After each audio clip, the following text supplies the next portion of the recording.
Sejam então todos bem-vindos à nossa entrevista. Eu sou Bernardo Moreira, aqui hoje com meu colega Nicolas Duarte, com o restante do nosso grupo do projeto integrador do quinto semestre. Os outros integrantes do nosso grupo são o Cão Duarte, o Rê Drozdowski e o Pedro Gastão. Nós todos nos encontramos reunidos aqui hoje para conduzir uma reflexão, levantando um debate, a gente pode dizer, acerca do atual estado, do estado futuro, do direito do trabalho no contexto do Brasil. Claro que para isso, hoje aqui conosco se encontra o nosso ilustre convidado. Professor, poderia se apresentar brevemente para os nossos ouvintes?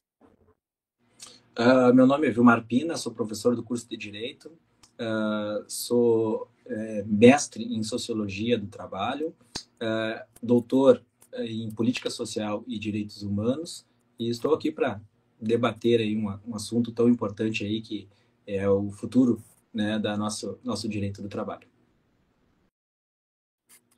Alô, alô? Alô, a gente se escuta. Ah, tá. Tudo bem? Sim. O que levou, primeiramente, o que levou o senhor a escolher a área do direito do trabalho como a sua especialização? Bom, na verdade, eu não digo que eu escolhi o direito do trabalho, eu digo que o direito do trabalho me escolheu, né? Porque desde a faculdade, ainda na época de estágio, quando eu fui selecionado para ser do núcleo jurídico do Banco do Brasil, estagiário lá no núcleo jurídico, hoje não existe mais esse estágio, passou para Pelotas, o jurídico. Eu fui trabalhar com a professora, que era professora minha na faculdade também, a professora Neuza, né? E ela fazia, o setor dela no jurídico do banco era o trabalhista. Então, ali foi a primeira vivência, realmente, fora da sala de aula, com a prática trabalhista, né? E daí em diante, me formei, até a especialização que eu escolhi depois da formação é direito consumidor, outra área que eu gosto muito, né? Mas quando eu fui fazer o mestrado, não tinha em Pelotas, que seria o mais próximo, né? Na Federal de Pelotas, nós não tínhamos um mestrado na Federal de Pelotas, em Direito. Então, eu optei por fazer na Sociologia. E dentro da Sociologia lá, uma das áreas que, inclusive, o meu orientador é formado em Direito e Ciências Sociais, era a Sociologia do Trabalho, né? Então, de novo, apareceu na minha vida a oportunidade de seguir estudando a parte trabalhista, né? E daí de diante, né, depois de concluir o mestrado, o doutorado também, mesmas situações em política social, o meu orientador também era da área de sociologia do trabalho, né? Então a gente foi conectando uma coisa na outra e mais um pouco da experiência profissional também, e aí, na verdade, foi, como eu digo, o direito do trabalho que me escolheu. O senhor falou sobre o direito ter escolhido o senhor. O senhor tem doutorado em política social e direitos humanos, confere? Sim, sim. Sua pesquisa na área tem conexão com o tema da nossa entrevista hoje. E eu queria saber se o senhor tem algo a comentar em relação ao seu doutorado, a sua pesquisa, né, a sua tese. Claro. O que o senhor quer agregar com esse tema aqui agora, né, da escala 6x1, da jornada da escala 6x1? Perfeito. Olha só, dentro do doutorado de política social, né, tinha várias linhas de pesquisas, né? E uma das linhas de pesquisa era direito do trabalho, resistência dos trabalhadores, né? O atual mundo do trabalho, como é que ele está se configurando, né? Da minha tese que foi, na verdade, foi a discussão dos trabalhadores plataformizados, né? Uma forma de trabalhar muito atual, né? Pegando uma teoria da década de 70, né? Do Rui Mauro Maurini, né? Que ele falava em superexploração do trabalho. Bom, então a minha ideia era, se o Marini, lá em 1973, estava falando de superexploração, né? Será que essa superexploração existe hoje? Ela é menor? Ela é maior? Ela não existe mais? Né? Então, foi essa aí, analisando os trabalhadores digitais, que trabalham com plataformas digitais, eu tentei verificar exatamente como é que se configurava hoje em dia aquela superexploração. Sob a escala, que é o trabalho de vocês, eu digo que não tem como vocês já tinham mencionado, inclusive no roteiro que vocês me mandaram, não tem exatamente como não olhar para trás, né? A gente discutir se é possível acabar com uma escala 6x1 e a gente trabalhar menos e viver mais, ou a gente não viver somente para trabalhar, né?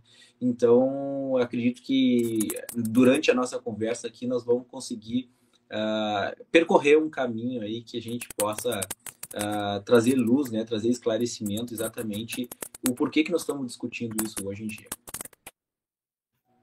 Eu acho interessante a gente começar a nossa conversa aqui, bom, do começo, né? Um breve contexto histórico para a gente se situar. Então, quando, como e onde começaram a surgir as primeiras leis trabalhistas? Bom, a gente tem, para o pesquisador, ele tem sempre dois momentos, né? O primeiro momento é numa esfera mundial, né? E o outro, né, mais restrito ao Brasil. Bom, na Idade Média, o trabalho estava ligado, né, ao feudalismo, estava ligado ao campo. Então, a relação do trabalhador era com o campo. Ou ele era dono das terras, né, ou ele era um serviçal, né? Então, ele trabalhava para o dono da terra. A Revolução Industrial foi exatamente o que trouxe a modificação disso, na verdade. Foi o que passou a se criar grandes cidades, conglomerados humanos que não eram esparramados por uma grande quantidade de terra. Então, na verdade, começaram a viver juntos. Essa Revolução Industrial, que foi proporcionada exatamente por causa do vapor, da máquina a vapor, das esteiras, né, da possibilidade de produção em massa, tudo isso necessitava de muita mão de obra. Né? Mão de obra, inclusive, podemos dizer naquela época, qualificada, porque até então o pessoal sabia o que? Plantar, colher, né? Sabia fazer coisas voltadas ao campo e não movimentos que fossem exatamente numa escala de produção. Bom, foi exatamente essa quantidade de pessoas juntas, né, que começou a ter uma grande exploração. Como assim uma exploração? Bom, vocês podem ver que Marx ali ele faz tudo ligado ao tempo, né? Tudo está ligado ao tempo. Na verdade, quanto a ideia de produzir é produzir um máximo de quantidade de objetos, um menor tempo, e esse tempo, né, inclusive pagando o menor valor possível para esse trabalhador. Então, é exatamente aí que entra a primeira questão. Acho que o primeiro direito, né, que surgiu na Inglaterra, que até então foi o primeiro país mais desenvolvido, competindo com a França, mas eles conseguiram ser os primeiros a industrializar grande parte do seu país.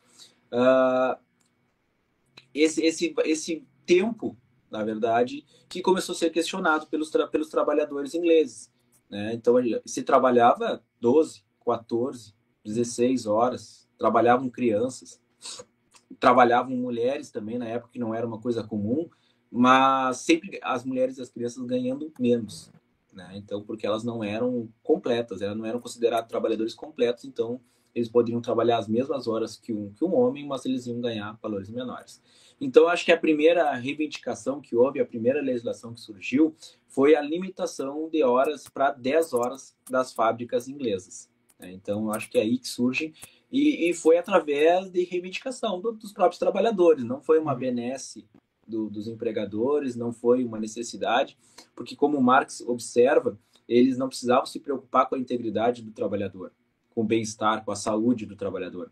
Porque como eles chamavam o exército industrial reserva, então se aquele trabalhador não adoecesse, tivesse uma lesão, falecesse, ele era rapidamente substituído, até porque não tinha custo nenhum essa substituição, né? Então se colocava outro trabalhador que estava esperando ali, sempre tinha pessoas à disposição. Eu acho que foi isso. Depois, mais adiante, nós vamos voltar, porque é um conceito importante também para os dias de hoje. Não sei se eu respondi tudo, tem mais algum... Com o cercamento das terras, né, dos camponeses, do surgimento dos primeiros latifúndios modernos, acabou que muita gente acabou indo do campo para a cidade, né, como dá para dizer que a Revolução Industrial e, de certa forma, o capitalismo o capitalismo rudimentar, o capitalismo primitivo, foi crítico para o desenvolvimento do trabalho assalariado num contexto moderno? Sem dúvida, sem dúvida. O trabalho assalariado, ele é uma consequência, ele é um desenvolvimento do capitalismo primitivo, né? E até aqui eu acho que é importante fazer uma observação, né? Da onde é que surge esse capitalismo também, né? De onde é que ele vem, de onde é que há o rompimento desse feudalismo, dessa ligação da terra com uma forma, a princípio, aprimorada de produção e tudo mais. Bom, primeira coisa que é exatamente a falência da monarquia, né? O que acontece?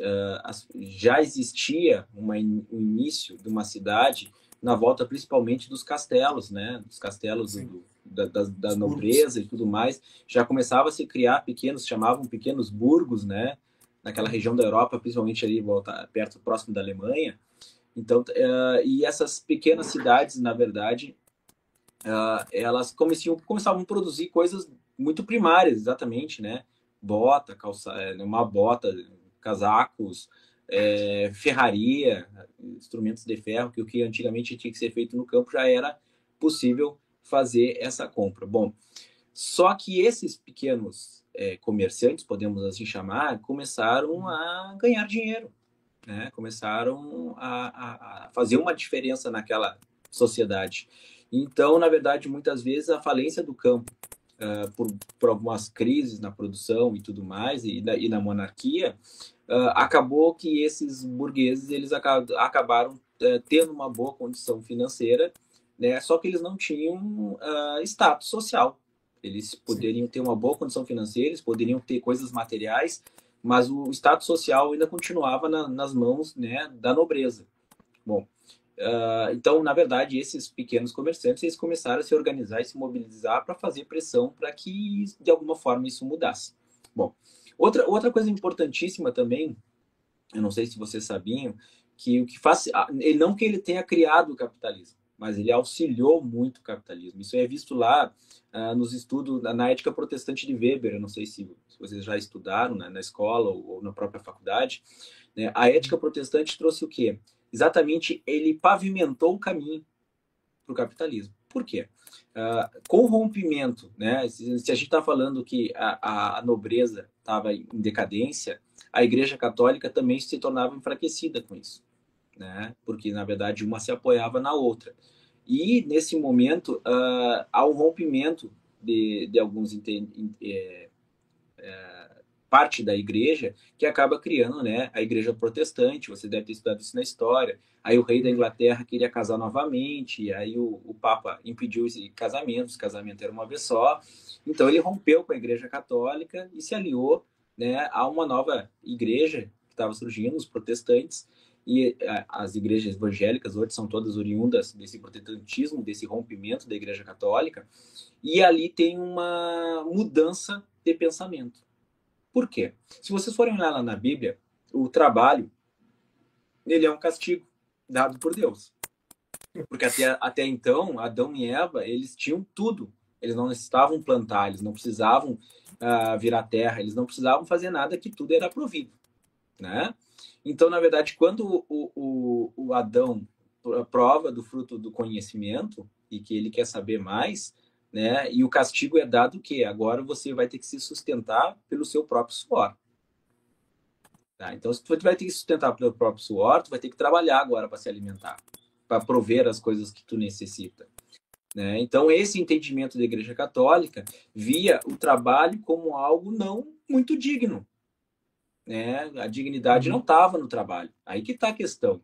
Né? O trabalho era praticamente, entre aspas, um castigo. Era algo que era necessário fazer para sobreviver, né?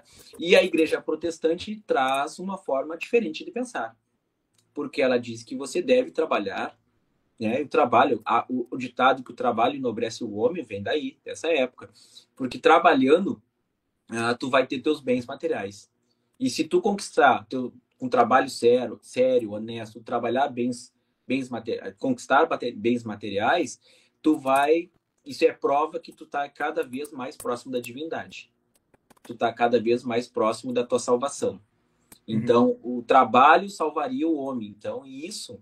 E a acumulação também, né? Porque a acumulação seria a prova e seria a demonstração para os outros que tu estava no caminho certo, que tu estava mais próximo de Deus. Então, esse pensamento, o rompimento do pensamento da Igreja Católica com o pensamento da Igreja Protestante, ele pavimenta, não, ele não criou, né? Mas ele disse que o trabalho era interessante, era importante e era santificado. Era interessante, tá? Então esse rompimento aí que pavimenta, e com certeza, né, o salário mínimo também foi uma das conquistas lá do início ali do século XIX, mais exatamente, né? E curioso, né? Porque com certeza não eram valores muito altos, e hoje o salário mínimo ele também não continua, né? Com certeza, sim, desde aquela época eram valores que não eram suficientes para a pessoa se sustentar.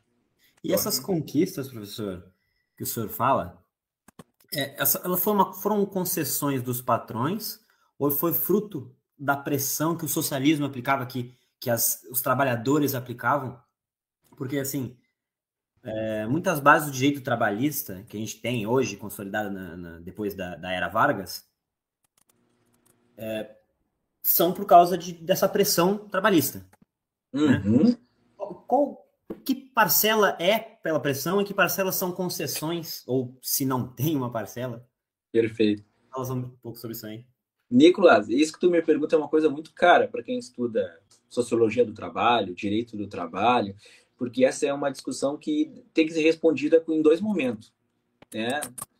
Durante lá a Revolução Industrial, as criações dos sindicatos na Europa e tudo mais, lá eles fizeram muita pressão, muito protesto, muita paralisação, teve muita morte envolvida, inclusive nesses protestos, né? E lá eu posso dizer que realmente teve uma luta para conquistar, pouco a pouco, os direitos trabalhistas. No Brasil, o brasileiro não tem muito esse perfil. Vocês podem verificar no nossos... Caio Prado Júnior, né? Por exemplo, ali vocês vão verificar que assim, a gente não teve muitos protestos, muitas reivindicações, muitas greves, muitas paralisações para que fosse criada a CLT lá no período Vargas, né? Não estou dizendo que não existia, mas eu não estou dizendo que isso foi o ponto principal para a criação da CLT, né? Aqui, então, no Brasil, seria também dois momentos, né? Que o Getúlio Vargas era um líder populista, então ele criando essa CLT, com certeza ele traria um grupo grande de pessoas que votariam nele, que continuariam apoiando ele, tá? E ele sabia disso, né? Então, na verdade, ele foi buscar, né? Vocês estudaram lá a Carta de Lavoro na Itália, então para fazer mais ou menos algo, elaborar a partir dali o nosso regramento.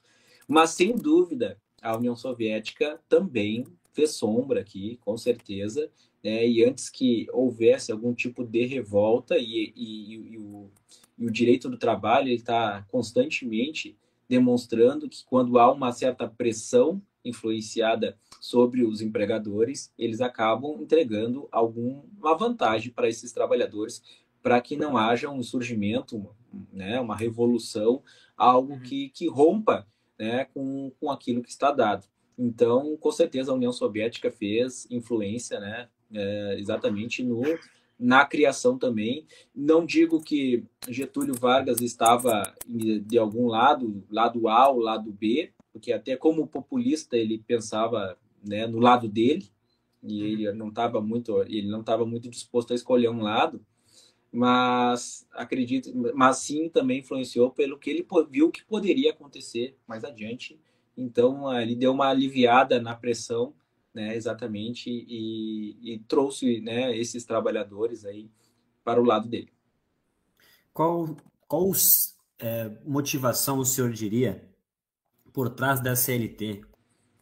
Bom, a CLT, na verdade, tinha, eu acho que o principal, né, já existia sindicatos, né? Não sei se vocês já tinham estudado isso. Os sindicatos eram formados principalmente de europeus que vieram da Itália e já tinham organizações lá na Europa. e começaram a mobilizar o Brasil. O principal motivo ali foi exatamente de trazer de Getúlio Vargas trazer os sindicatos para o lado dele, né? Então, na verdade, ele achava que, conseguindo mobilizar os sindicatos que apoiassem os pensamentos dele, ele estaria dando uma abafada e ele continuaria no poder por mais algum tempo. Bom, aí entra uma grande discussão que vocês não me perguntaram também, mas eu acho que é importante, porque trazendo o sindicato para o lado deles, ele criou aquela contribuição obrigatória que o governo arrecada dos empresários e dos trabalhadores e repassa para o sindicato, né? Isso tem autores que entendem, que dizem que foi péssimo para o sindicalismo brasileiro, no sentido de que os sindicatos ficaram dependentes da remuneração, do repasse, e acabaram ficando na mão, então, na verdade, um pouco limitados por causa disso, né? E aí os sindicatos acabaram se acostumando com isso e não fazendo uma organização diferente, independente, trazendo benefícios para os trabalhadores e esses trabalhadores contribuindo com o sindicato. Então, na verdade, o sindicato, né, o Vargas acabou criando um sindicato de Estado, onde o Estado está junto com o sindicato e o sindicato junto com o Estado, né, não tirando uma independência dos trabalhadores de buscarem algo que fosse contrário às ideias do Estado, né? Então, nesse momento aí que se surge a CLT e Getúlio Vargas elabora ali, na verdade, né, o seu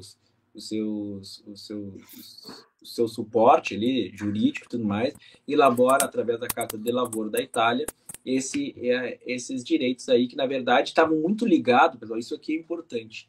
Quando surgiu a CLT, os direitos de cidadão estavam vinculados ao registro da carteira de trabalho.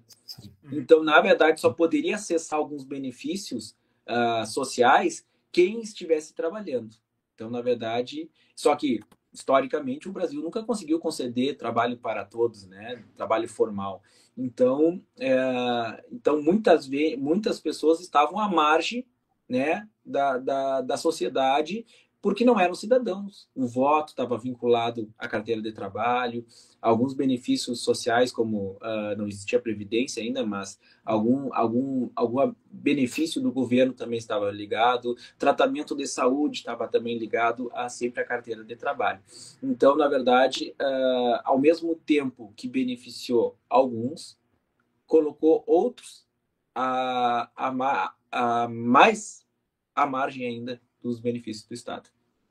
Então, esses direitos trabalhistas ganham uma função ideológica nessa época aí. Eu não diria ideológica também nessa época, acho que ganhou um viés político. Sim. Sim. Sim. Uma decisão bastante pragmática, tá? Sim, bastante. E se eu ver continuidade disso, entre essa época, né, era Vargas, e o período pós-1945, uma influência socialista, uma influência soviética na época? Nós podemos dizer ali que desde 43 ali da CLT até 64, né, quando teve o golpe militar, dá para dizer que sim, essa influência dá para dizer que essa influência estava sempre presente, né? Inclusive, depois da CLT foi se avançando, se organizando, a criação da Justiça do Trabalho também foi posterior à CLT, né? Então, a Justiça do Trabalho ela foi se alterando, se modificando a sua forma, né? E 64 é exatamente, né, a ideia do golpe era frear qualquer possibilidade, né, não só do Brasil, mas como da América do Sul, de namorar, podemos dizer assim, com a União Soviética, né, e ser instalado um possível socialismo na América do Sul. Com certeza, então, por isso que não é bobagem dizer que os Estados Unidos estava presente nesse golpe, né, e muito interessado, né. Eu terminei de ler agora, estou terminando de ler, né, não sei se vocês já leram As Veias Abertas da América Latina. Conheço. né, do Eduardo Galeano, um livro importantíssimo, acho que deveria, eu não sei se teria que ser lido na escola, mas pelo menos ele deveria ser apresentado, aquelas ideias ali, né, porque demonstra exatamente o porquê que o nosso país, isso aí também está na minha tese, muito, o Eduardo Marini falava muito isso também, é o cerne da tese dele, né? Por que que a América do Sul é subdesenvolvida e por que que a Europa e os Estados Unidos, os países centrais que a gente chama, são desenvolvidos, né? Então, na verdade, tudo é um plano, é um projeto que começou no colonialismo, né? E chegamos até o dia de hoje, mais ou menos, definindo, né? A gente chama o lugar de cada um, né? Então, na verdade, o conforto tanto dos Estados Unidos quanto o conforto do europeu, do norte-americano como do europeu, foi produzido e ainda é produzido com suor e sangue aqui dos países periféricos, sem dúvida. Querendo ou não, dentro desse contexto da Guerra Fria, a gente acaba vendo o golpe militar no Brasil, a gente acaba vendo o golpe militar no Uruguai, golpe militar na Argentina, golpe militar no Chile, um dos mais violentos de todos, né? Eu acho que acabou sendo do Chile, né? E da Argentina. E tu sabe, Bernardo, que o do Chile era o único país que realmente tinha um presidente socialista, né? Então, nenhum dos outros, e o Allende, os outros todos eram ameaça, possibilidades futuras, flerte, né? Mas o único que realmente elegeu, né, um político que seria de esquerda socialista, no caso, foi o Chile, né? Então, tem um livro muito bacana, como é que é o nome? Agora, A Casa dos Espíritos. Não sei se vocês já leram. Não conheci. Eu conheci o Vias Abertas da América Latina, mas esse... A Casa dos Espíritos, como é que é o nome da autora? Ela é Allende, ela é meio parente, ela é meio prima, alguma coisa assim. Né? Ela mora nos Estados Unidos hoje, a autora. É muito interessante também, porque de uma forma lúdica, ele conta como é que foi todo o início do regime militar lá no Chile. É muito interessante. É bem prazeroso de ler, assim, é bem interessante. É triste, mas é bem prazeroso de ler a narrativa. Bom, antes da gente continuar aqui, tem alguns pontos que eu notei que o senhor fez que eu acho interessante ressaltar, né? O primeiro é o que o senhor falou sobre, querendo ou não, tudo no contexto latino-americano e do terceiro mundo como um todo, né? Ser sobre essa nossa relação como posso dizer, essa relação neocolonial, porque querendo ou não, dentro do contexto produtivo mundial, tem as nações industrializadas, né? Querendo ou não, as nações que precisam de matéria-prima e as nações que fornecem matéria-prima. E, infelizmente, para a gente acaba se inserindo na posição dos países que fornecem matéria-prima, né? Então, exato. E até quando a matéria-prima, isso é curioso, porque eu estava lendo agora no Eduardo Galeano, até quando a matéria-prima é uma coisa que tem valor alto, por exemplo, o petróleo, né? O petróleo da Venezuela, o petróleo do Oriente Médio, quando os países centrais precisam muito, eles fazem baixar o valor, né? Então, até uma coisa que é muito valorada, se ela se transforma numa coisa primária. Não, o petróleo não pode valer muito, então o petróleo vale pouco, o petróleo bruto, né? Aí eles compram o bruto, refinam, aí ele passa a virar um monte de dinheiro, o refinado, porque aí eles passam a lucrar também, né? Com o aprimoramento do petróleo, né? Mas é exatamente isso. Não sei se tu queria seguir, Bernardo. Não, ou é isso ou invadem, né? Ali as veias abertas da América Latina ali tá bem claro, né? Exatamente, porque os líderes dos países da América do Sul era assim, era ou vocês façam da forma que a gente quer, né? Ou vocês vão cair de uma forma ou da outra, né?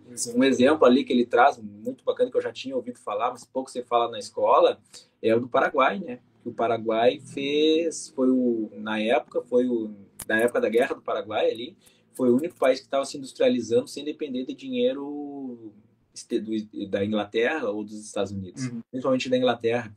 Então, ele estava produzindo e criando máquinas e produzindo sua própria produção interna, sem depender da... Então, na verdade, aquela guerra foi uma guerra encomendada, né? Exatamente pela Inglaterra, para barrar ali os interesses do Paraguai, e o Paraguai passar, como os outros países ali, passar a depender também, né, da grande Inglaterra.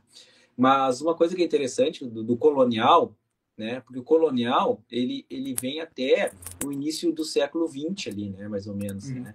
O neocolonialismo ele começa exatamente com a ideia do imperialismo. Não sei se já ouviu falar, e eu não conhecia bem essa parte. Eu achei nos meus estudos do doutorado, porque o imperialismo ele substitui o Estado exterior, no caso a Inglaterra, os Estados Unidos, por empresas que façam essa vez, né? Que faça essa extração de riqueza desses países, né? Então, vem multinacionais que se instalam no país exatamente para poder extrair aqui as nossas riquezas, né? Levando, né, essa matéria-prima de forma muito barata, né? E nos enriquecendo com isso e produzindo e nos vendendo aquilo já produzido por um valor infinitamente maior do que aquilo que a matéria-prima custava, né?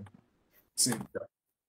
Na realidade, eu tinha mais alguns comentários para fazer aqui antes da gente continuar, porque a gente está chegando aqui, né, no cerne da questão, por assim dizer, no cerne da discussão.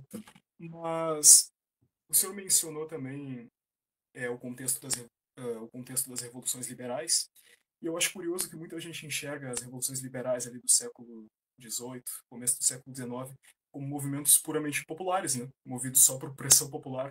Depois, pegando ali o exemplo da Revolução Americana, da Revolução Francesa, essa percepção das revoluções liberais é até muito usurpada por um movimento nacionalista, né, dentro dessas nações. Mas ambas foram revoluções que acabaram sendo bancadas e financiadas por uma burguesia nacional ali que estava fazendo a sua tentativa de se agarrar ao poder, né?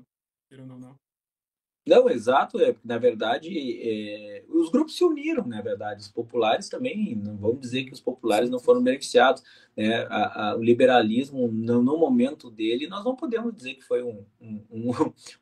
algo ruim para o próprio povo, né? Podemos dizer que, na verdade, né, saímos de uma grande exploração para uma exploração média, podemos dizer assim, e pelo menos vinha junto com alguns direitos, né? A questão de direitos ali passou a ser atrelada e a construção de uma cidadania. Só que esse liberalismo, na verdade, a gente fala muito bonito para a Europa, né? Porque, na verdade, esse liberalismo, até as pessoas que se dizem liberais hoje, na verdade, elas não aceitam tudo que o liberalismo, né? Porque, na verdade, vamos pegar uma coisa bem da nossa época e da nossa região, tá? Se eu sou liberal e eu sou um produtor rural, né, eu deveria plantar com o meu próprio dinheiro. Eu deveria ficar rico com o meu próprio dinheiro. Eu não deveria depender de um financiamento do Estado. Eu não deveria, se eu tive uma quebra na minha safra, eu não deveria estar pedindo para o Estado me perdoar, ou para o Estado prolongar a dívida, ou para o Estado, na verdade, então, se eu sou realmente um liberal, eu acredito em mim, né, no meu trabalho, nos meus meios de produção, né. Então, na verdade, uma coisa que na época lá trouxe os direitos políticos, inclusive, né, todos, né, todos votamos aqui no Brasil, e independente da condição financeira, da cor, da raça, da religião, né, graças ao liberalismo. Só que, né, a gente vem avançando. Então, na verdade, hoje tu retroceder e pensar que o Estado não deve limitar nada, não deve controlar nada, né, tu estaria criando uma desigualdade gigantesca, na verdade, né? Então, querendo ou não, o liberalismo foi responsável pela maior, como a gente pode colocar isso em termos, pelo maior desenvolvimento das forças produtivas na história humana. sim, né? sim, O capitalismo rudimentar ali para a Revolução Industrial. Mas também, se a gente for olhar por outro lado, o socialismo dentro do contexto da Revolução Russa foi capaz, da Revolução Russa e da Revolução Chinesa, né? Acabaram sendo... A gente está saindo um pouco do tópico, mas eu juro que já volto. A gente volta. O socialismo, se a gente pegar ali no contexto da Revolução Russa e da Revolução Chinesa, acabou conseguindo replicar bastante desse sucesso no desenvolvimento das forças produtivas, porque a União Soviética pega uma Rússia, no leste europeu, né, no leste europeu mais Ásia Central, essencialmente semi-feudal, e em 30 anos, apesar da Segunda Guerra, de 27 milhões de mortos, eles vão de uma nação praticamente agrária para a primeira nação colocar um homem no espaço, para uma nação capaz de bater de frente com os americanos, querendo ou não. E a China, eu acho que a China não precisa muito ser comentado, acho que todo mundo sabe o avanço que a China tem feito nessas últimas décadas para cá. A China, como posso dizer isso, em 49, né, quando finaliza a Revolução Chinesa, a China tinha recém saído do século da humilhação, em que eles passaram mais de 100 anos abertos ao imperialismo ocidental, explorados pelos britânicos, pelos franceses, russos, alemães, japoneses, né, que estavam querendo entrar ali no joguinho. Então, mas de qualquer forma. Bom, agora que a gente já... Eu não sei se o senhor quer fazer algum comentário. Não, sim, eu concordo contigo que estava falando. Na verdade, o socialismo, o problema, eu estava até agora quando tu estava falando, eu estava lembrando, né? Eu acho que eu até falei para vocês esses dias. Agora com o falecimento do Mujica, isso aqui eu voltei a lembrar, né? Porque o Mujica com 18 anos ele teve na União Soviética. Ele foi pelo partido, se não me engano, e ele disse que, por mais que tudo que estava sendo construído, ele entendeu que aquilo ali não ia dar certo, no sentido de que faltava liberdade do indivíduo, né? Alguma medida de liberdade, né? Então, na verdade, eu acho que a gente tem que repensar. Na verdade, a gente está tão polarizado hoje em dia, que é quase impossível de pensar algo fora de A e B, né? Sim. Então, como os próprios chineses fizeram. Exatamente. Exatamente. Os chineses, acredito eu que o que os chineses fizeram, de repente até olhando para a União Soviética, foi exatamente que, né, vamos tentar, quem sabe a gente não tenta captar o melhor dos dois mundos aí, na verdade, né? Aonde a gente tenha um partido só, que a gente não tenha o desgaste interno, talvez, né? Agora, só temos que ver que tipo de liberdade os chineses estão tendo, né? Não sei, né? Exatamente. Eles acabam ganhando bem mais que boa parte do globo, para falar a verdade. Eles têm o maior poder de compra do mundo, PPP, né? Purchase Power Parity, a gente estava vendo em aula isso. Eles têm maior Tirou milhões da miséria, né? Milhões de pessoas da miséria. Mas faz sentido, né? Olhando para o lado dos chineses, eles estavam vendo o rumo que a União Soviética estava indo, tentando se fechar do mercado internacional. Tentando se fechar, não, né? Meio que forçosamente fechado do mercado internacional. E ali, nos anos 70, né, com as reformas acho que foi do Deng Xiaoping, o sucessor do Mao Zedong, ele começou a reintroduzir um certo grau de capitalismo, digamos assim, para a China, né? Bernardo, eu volto ali numa coisa que tu falou, que é importantíssimo, eu acho que para entender a China, e que aqui eu nunca vi nada parecido, não sei nem como é que fariam isso aqui na América do Sul. A China se deu conta que ela não poderia vender só matéria-prima, né?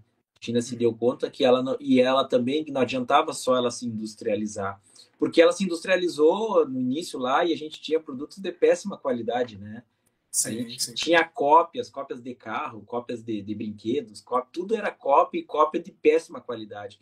E eu acho que o grande salto da China, ela se deu conta quando ela tem que ter a própria tecnologia, né? Eu acho que tu não pode depender da tecnologia dos outros países e tudo mais. E aí eu acho que o grande diferencial da China exatamente hoje, não sei como é que vão ver isso no futuro, né? É que ela tem tecnologia própria, ela não copia mais, ela cria, ela desenvolve, ela aprimora. Então, isso daí eu acho que vai fazer toda a diferença, né? E ela não vende mais matéria-prima, ela vende... Pelo contrário, hoje em dia ela é uma grande importadora, né, do Brasil, principalmente de matéria-prima para produzir. A gente viu isso na pandemia, que o respirador só saía de lá e muitos outros produtos só saíam da China. Sim. A China passou também por outro grande, colossal processo de industrialização, né? A partir ali do fim da Guerra Civil deles até os anos 70, por ali. Então, aí, né?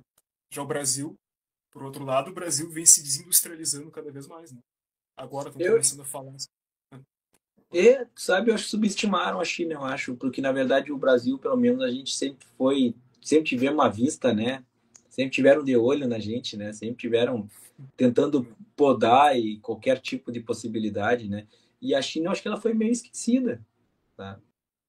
É que a China foi, por muito tempo, ela foi vista assim como só fornecedora mesmo, né? De mão de obra barata, de matéria-prima. Hoje ela está liderando assim, corrida tecnológica, cadeia produtiva, inteligência artificial, automação. Exato, Ela, exato, então, exato, exatamente. Então ela não depende mais de nenhum outro país para.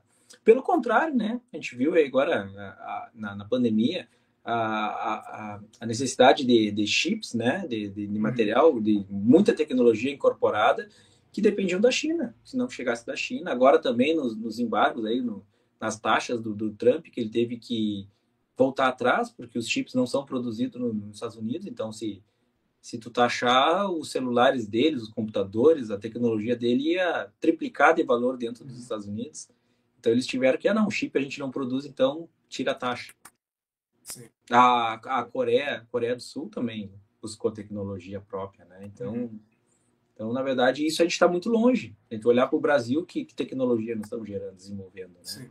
isso aí também influencia muito aqui, né? Porque, por exemplo, informalidade, falando um pouco sobre futuro, né?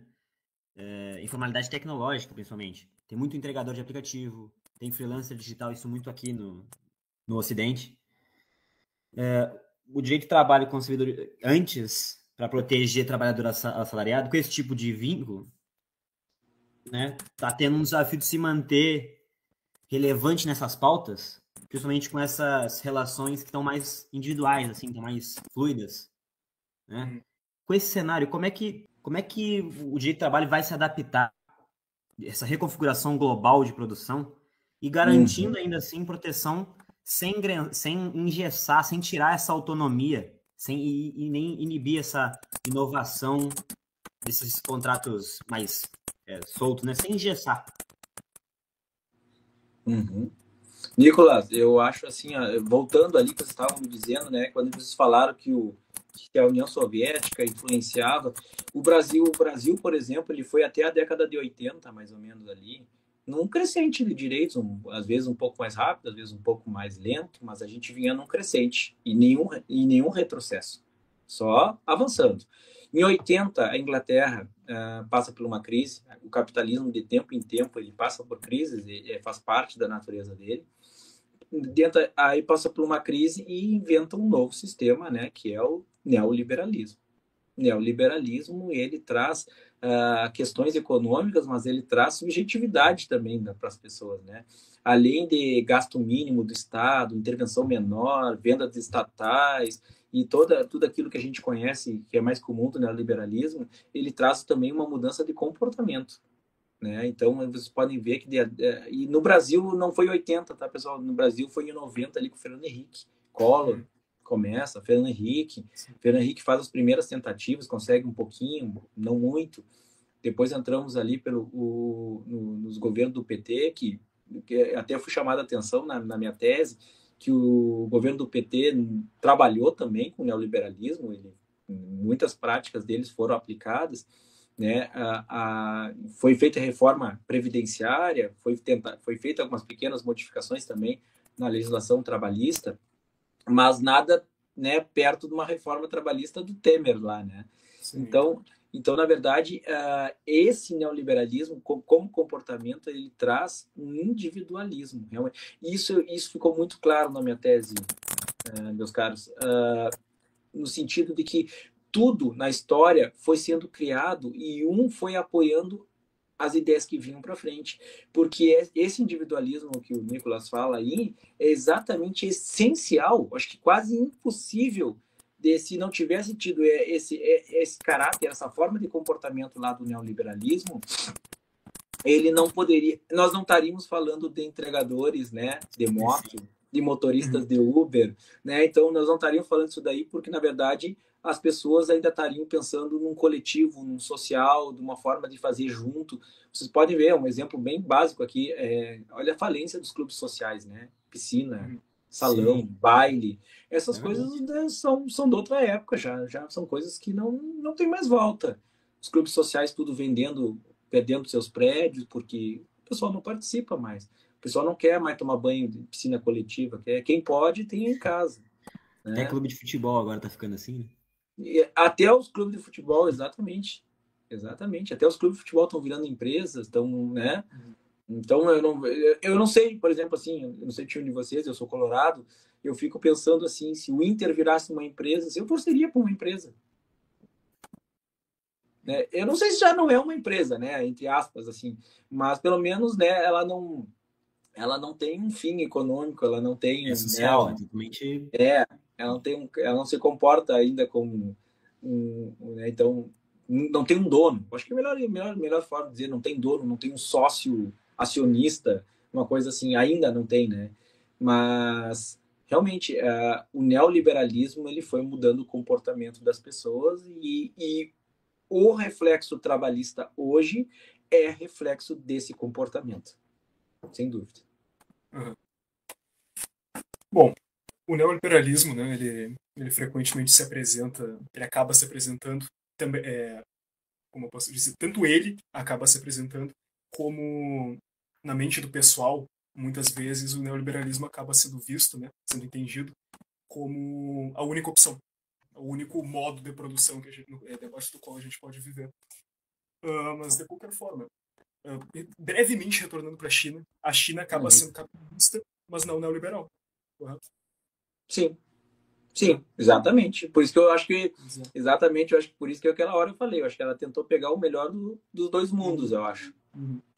Querendo ou não, o Partido Comunista Chinês, empresas que são muito grandes, que têm muito impacto na economia, são eles que selecionam o CEO, são eles que selecionam o pessoal do alto escalão. E se não me engano, o Estado tem que ter uma parte também acionista, né, das grandes empresas, né? Então, com esse contexto histórico, eu acho que aqui sim a gente finalmente chega no cerne da questão. Sim. No Brasil, desde a redemocratização, como posso dizer, desde dessas últimas reformas, a gente está vendo uma regressão dos direitos trabalhistas ou só uma transformação, vamos dizer assim, diante das novas formas de trabalho, como o Nicolas já tinha lançado aqui, trabalho de aplicativo, home office, gig economy. Não sei o que o senhor acha disso. Bernardo, aí depende da forma que tu quer ver. Eu tenho a minha. Se tu pensar que tu não ter mais um patrão, de tu não ter mais um horário fixo, de tu não ter que levar 2 horas no metrô ou no ônibus para chegar no trabalho e 2 horas para voltar, né? Sabe, ganhar, ficar limitado a receber um salário mínimo e todas essas questões assim, que eu vejo que eu achei muito na minha pesquisa. Eu não entrevistei motoristas, motoboys, entregadores. Eu não entrevistei eles, eu peguei dados que já existiam. Eu entendi que já tinha muita pesquisa nesse sentido. Né? Então, e se eu fosse limitar a entrevistar os motoristas do Garupa, em Bagé, eu estaria tendo uma visão muito restrita do entendimento. Né? Então, eu acredito que os direitos lá da CLT não são a formalização, o vínculo empregatício. Tu pode ver que desses mais jovens não é uma bandeira deles, entendeu? Então estão na busca de uma outra forma. Eles querem melhores condições de trabalho, isso eles não negam. Melhor remuneração, eles não negam, mas eles não acreditam que a carteira de trabalho vá poder ser a solução dos problemas deles. Então, eles já meio que abandonaram. Até os próprios sindicatos, organizações, associações de trabalhadores, não é a pauta principal. É uma discussão abandonada, pelo que eu senti, pelo que eu li, sabe? Entendi. Então, vamos buscar outra construção, outra forma de... Que não... Então, tem espaço para reais novos avanços dentro desse contexto? Ou a gente está, digamos assim, num ciclo de defesa, e dependendo, né, de sucateamento, ou até num ciclo de defesa de manter o que a gente já tem? Não sei o que você acha. Eu acho bastante difícil, Bernardo. Eu acho que essa discussão da jornada 6x1, ela tá fora de contexto, sabe? Eu não sei o que vocês acharam na pesquisa de vocês, mas pelo que eu vejo, Isso era uma discussão lá de países europeus, principalmente países nórdicos europeus, né? No sentido de que lá já existe parte ou testes disso, ou até eu li um livro que se chama Dinamarca, um país mais feliz do mundo, alguma coisa assim, né? É uma escritora, é uma jornalista que escreveu, que se casou, que era casada com um inglês, eles dois são ingleses, que se mudaram para Dinamarca, e ela escreve um livro falando tudo que tem de diferente na Dinamarca, né? E o marido dela foi trabalhar na Lego, na Dinamarca. Eu nem sabia que a marca Lego era dinamarquesa. E lá eles mostram que é outro estilo de vida, é outro estilo completamente diferente, né? Pautado numa liberdade do trabalhador muito maior do que a nossa. Então, diante da ofensiva neoliberal, né? Diante do cenário que a gente tem aqui no Brasil, eu acredito que o fim da jornada 6 por 1 é mais um, como é que eu posso dizer, é mais algo politicamente tentado por políticos mais de outras épocas, sabe?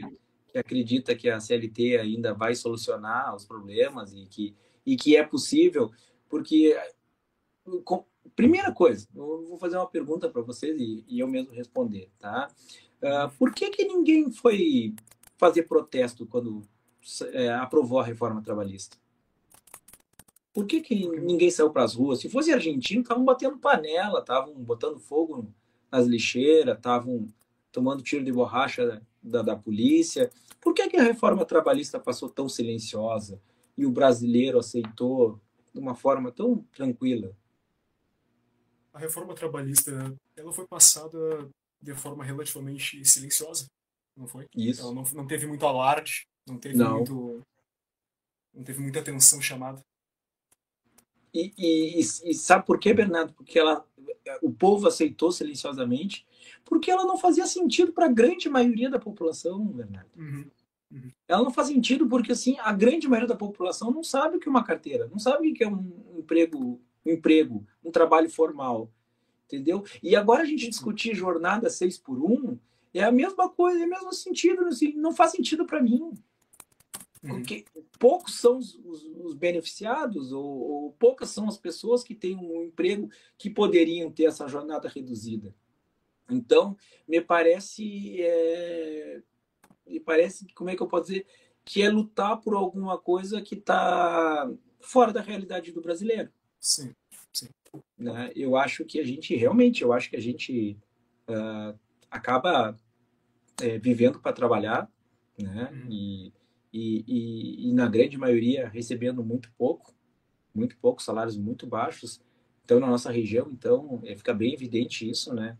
Mas eu acredito que tem pouquíssimo espaço para avanço, sabe? Que eu acho que a gente está mais numa defensiva de manter alguns direitos ali, por exemplo, do que realmente aumentar e estender esses benefícios.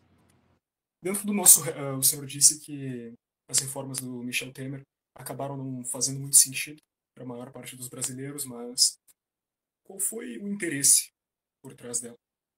Qual foi exatamente a intenção na aplicação da reforma trabalhista?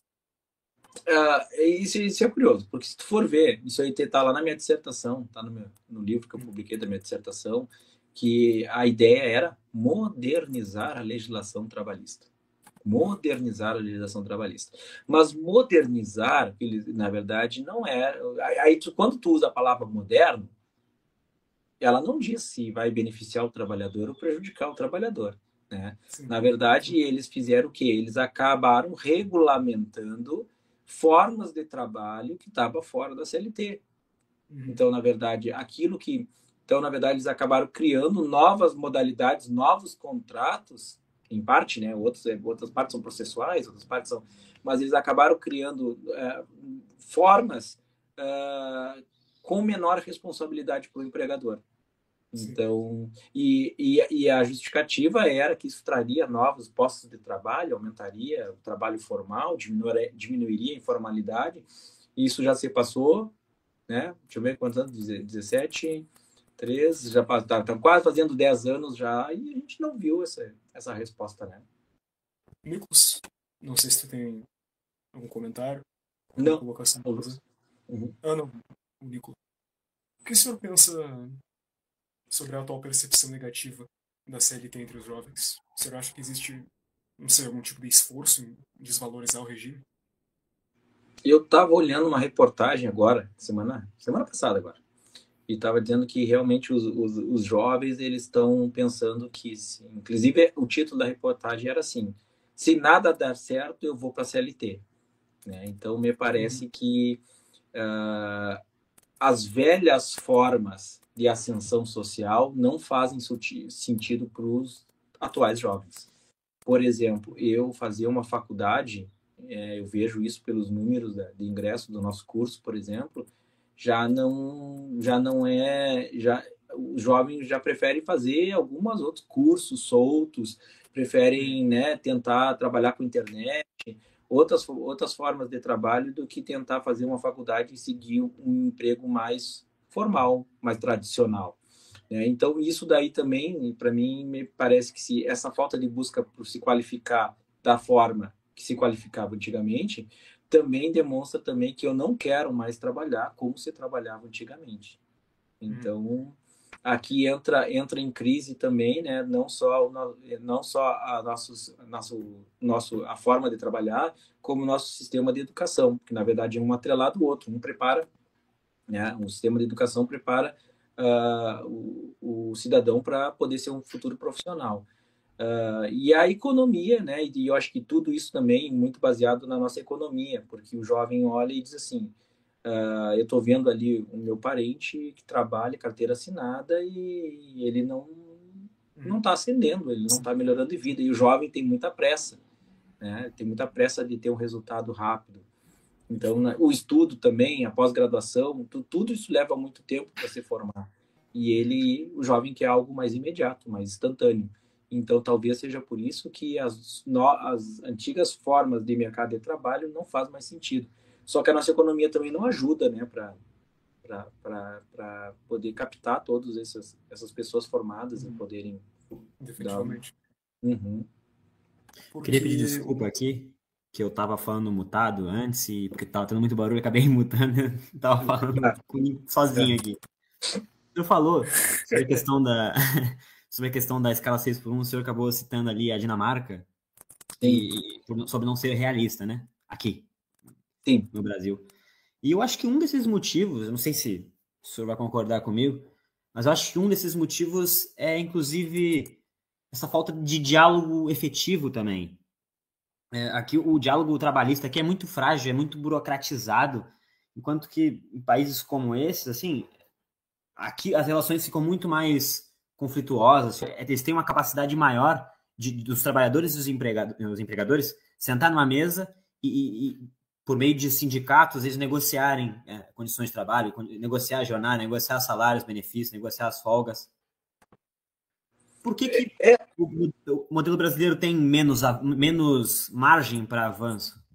Eu acho que essa falta de diálogo, por exemplo, e claro, e nunca o trabalhador sozinho, porque, né, é da essência do direito do trabalho, né, porque o trabalhador é a parte mais fraca, ele não teria como negociar diretamente. Mas o sindicato, o problema é que os nossos sindicatos estão junto, né, com aquele individualismo que a gente vinha falando lá, em plena falência, decadência, né. Na verdade, os sindicatos hoje eles não conseguem mais representar e falar em nome dos trabalhadores, né? Então eles ficam um pouco mais acanhados e realmente a gente teve uma amostra disso que tu está falando, Nicolas. Eu acho agora na pandemia com o trabalho remoto, né? Com o trabalho com home office. Na verdade, eu acho que aí nós tivemos um experimento mais ou menos que é possível trabalhar de forma diferente, né? E não é preciso a pessoa estar ali disponível, né, 8 horas por dia, 44 horas por semana, para ela ser produtiva, para ela apresentar algum resultado. Então, concordo contigo, eu acho que falta um pouco de diálogo, né, e nada melhor do que o sindicato representa uma categoria, e as categorias não são todas iguais. Ser professor é diferente de ser comerciário, né, então tem realidades diferentes que eu acho que têm que ser ajustadas mesmo, né, talvez. Mas não com a intenção que nem a reforma trabalhista trouxe, né, de tirar direitos, né, e sim de alinhar onde as duas partes realmente saem satisfeitas. Não adianta nada eu dizer assim para vocês, que eu sou empregador de vocês, e dizer assim, olha, se vocês não retirarem tal direito, eu vou ter que demitir 20% de funcionários da empresa. Bom, então isso aí não é negociação, porque Sim. é uma coerção. Ameaça. Né? A gente vai ter que aceitar, porque senão É uma pessoas ameaça. vão ser demitidas. Exatamente. Eu cresci meu pai, minha mãe professora, meu pai trabalhou em Candiota, na usina lá há muito tempo. E eu Sim. cresci ouvindo isso de que, assim, se perdeu muito a força dos sindicatos. As greves eram muito mais comuns, eram muito mais...